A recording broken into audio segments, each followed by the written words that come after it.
Ladies and gentlemen, welcome to the Rogers Kakasungura YouTube channel.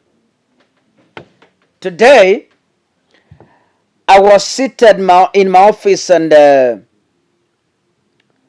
some things were running through my mind. And I got to ask myself several questions as far as those issues are concerned. I was asking myself, where could be the problem? But again, I got an answer that yes, it is the people who are stupid and ignorant. What Kenya is going through right now is not about the leaders we have. It's about the Kenyans we have who do not learn from history. It is very hard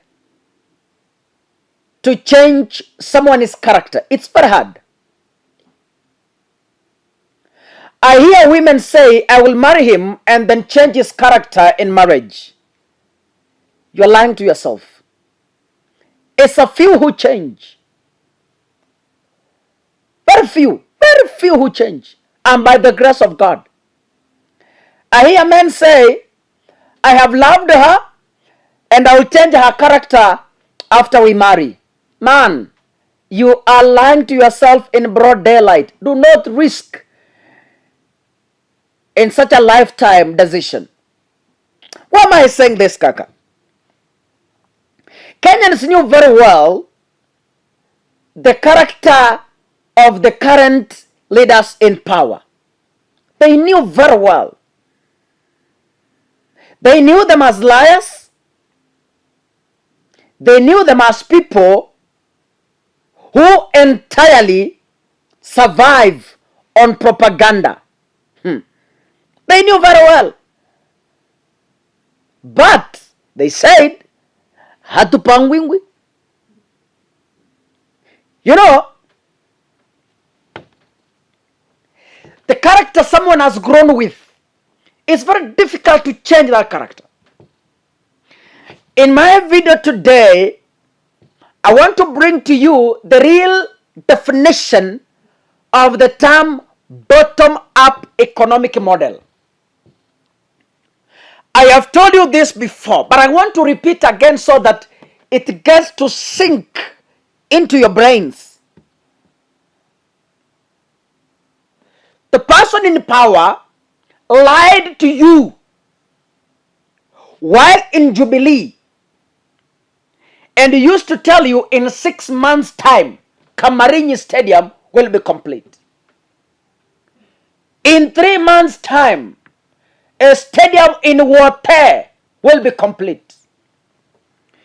In a couple of days, the stadium in Kirinyaga, we are having a small issues of land. And once that is sorted, will be complete. In about another 6 months' time, the stadium in Mombasa will be complete. And Jubilee government is committed in building at least, 50 stadiums across the country. The lies Kenyans were sold to at the end of 2017, not even a single proposed stadium was complete.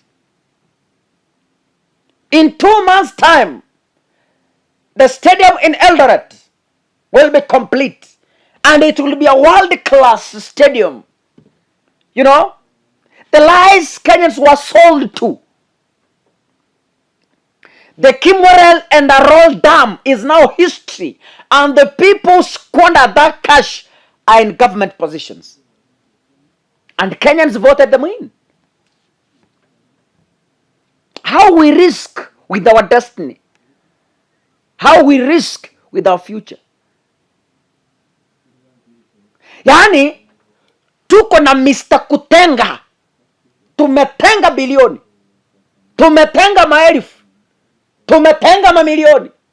Tutajenga, tunajenga, tutatengeneza, tutaunda, tutakuja, tutarudi. Yaani kazi ni kutenga. Na hao watu, you risked to put them in power. Character never changes. And if it does, it's a very small percentage. Ladies and gentlemen, sasa State House imekuwa ni tume ya kutenga.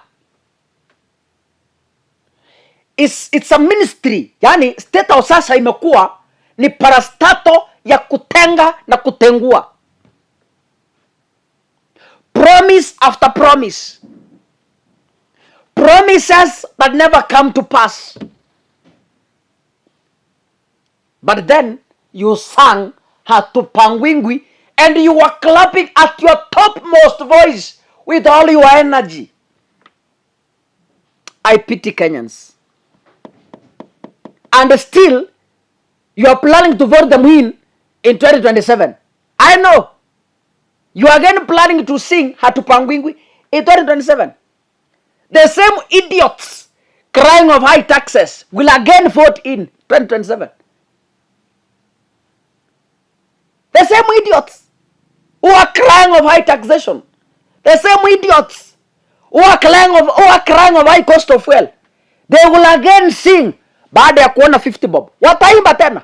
Mutaona wakipiga makofi na kurushiwa machapati na matunda na mandizi. Wakiruka wakikula kwa hewa. They will again vote in. Mark my words. Whether you like it or not, they will still vote in. Ladies and gentlemen, when Uhuru Kenyatta left power, he left the cost of petrol at about 160 something shillings. As we speak right now, the cost of petrol has been removed from the bottom and has been taken up to now at about 182 shillings per liter. The bottom-up economic model.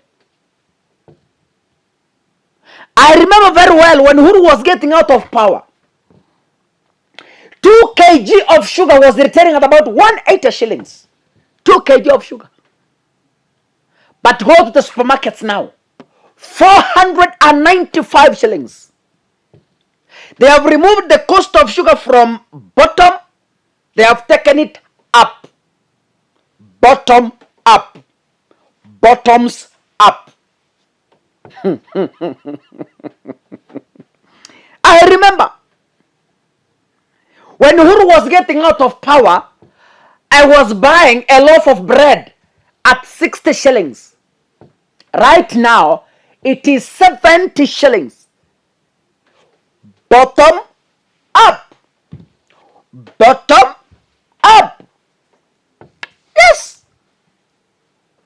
When Uhuru left power, a packet of milk, 500 ml, was retailing at about 65 shillings or 60. Right now, it's about 80 shillings. A bottom up.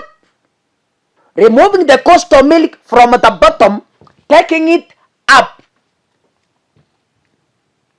When Jubilee was in power, Uhuru proposed a 1.5% tax towards the housing project. But the current administration, through the President William Ruto, they are now proposing a 3% deduction towards the housing project. They have removed the tax from 1.5 to times 2 to 3%. They have removed the tax 1.5% from bottom and they have taken it up. The bottom up. Yani bottoms up.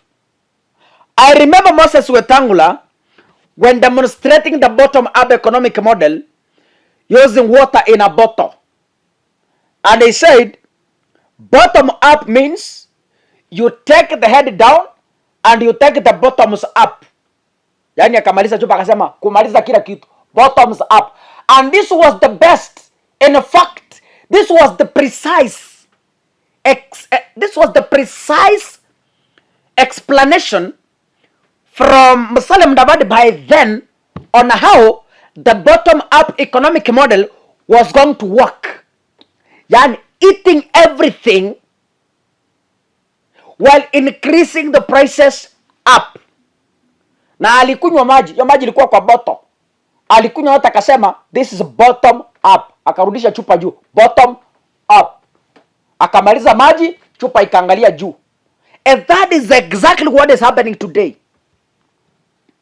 Bottom up. Tutoe sukari chini kwa bottom, iende up. Tutoe bei ya chumvi bottom, iende up.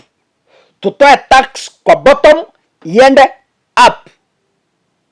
Tutoe bei ya sukari bottom, tuipeleke up. Bei ya mafuta itoke bottom, ikuje up.